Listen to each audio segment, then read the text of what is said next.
नमस्कार, मैं हूं खुशबू राय। हरियाणा और कश्मीर में चुनाव हो रहे हैं और लग रहा है कि इस बार बीजेपी की बोहनी होना मुश्किल है।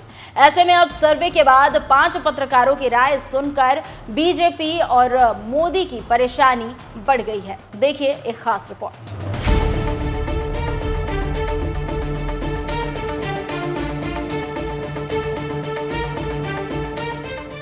हरियाणा विधानसभा चुनाव में जबरदस्त टक्कर चल रही है और जनता टस से मस नहीं हो रही है। और सर्वे और पत्रकारों की राय है कि इस बार कांग्रेस मैदान में नहीं है, बल्कि खट्टर की इंटर इनकम्बेंसी सामने है और जनता काफी गुस्से में है।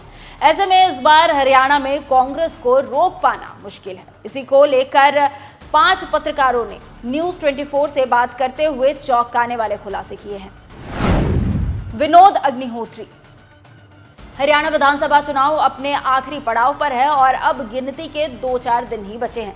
ऐसे में धड़ाधड़ सर्वे और पोल आ रहे हैं और इसके साथ ही साथ इंडिपेंडेंट पत्रकार भी हरियाणा की खाक छान रहे हैं। ऐसे में वरिष्ठ पत्रकार विनोद अग्निहोत्री का कहना है कि हरियाणा का चुनाव बाईपोलर हो गया है और जो बीजेपी साबित कर रही है कि जाट वर्सेस नॉन जाट, लेकिन मैं इस बात से सहमत नहीं हूं, क्योंकि इस बार जनता पूरी ताकत के साथ कांग्रेस के साथ खड़ी है और इस बार जनता ने मन बना लिया है कि इस बार कांग्रेस को सत्ता में लाना है। तो आप समझ सकते हैं कि क्या कह रहे हैं वरिष्ठ पत्रकार विनोद अग्निहोत्री। अब जिस पत्रकार की बात करेंगे उनका नाम है विजय त्रिवेदी।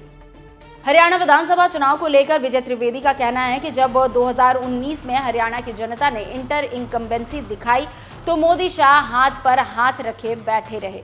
अब 2024 में सत्ता जा रही है तो क्यों रो रहे हैं?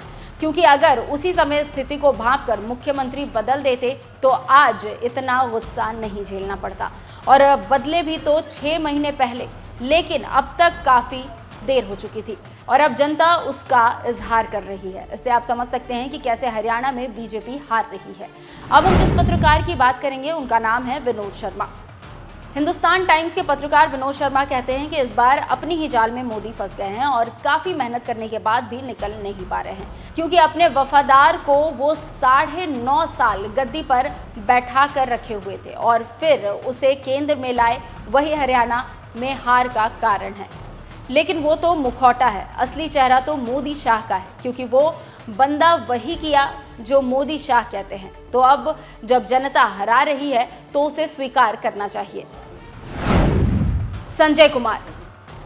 सीएसडीएस के संजय कुमार का कहना है कि हरियाणा का इलेक्शन बाइपोलर हो चुका है और जनता कांग्रेस को वोट देने का मन बना चुकी है और 2024 लोकसभा चुनाव के बाद बीजेपी लगातार नीचे जा रही है, बल्कि अब विधानसभा चुनाव में जनता कांग्रेस का चुनाव खुद लड़ रही है और बीजेपी चाहकर भी कुछ नहीं कर पा रही और लग रहा है कि अब मोदी ढलान पर है और इसकी कुछ खामियां खुद की है, क्योंकि लगातार जनता की अनदेखी और कुछ ऐसे फैसले जो जनता को गुस्सा दिला गए, जैसे महंगाई, खिलाड़ी, अग्निवीर और बेरोजगारी, और इसी वजह से नाराज जनता अब बीजेपी को सबक सिखा रही है। देखना होगा कि आगे 8 अक्टूबर को क्या होता है, लेकिन इस बार बीजेपी को जनता नकार चुकी है।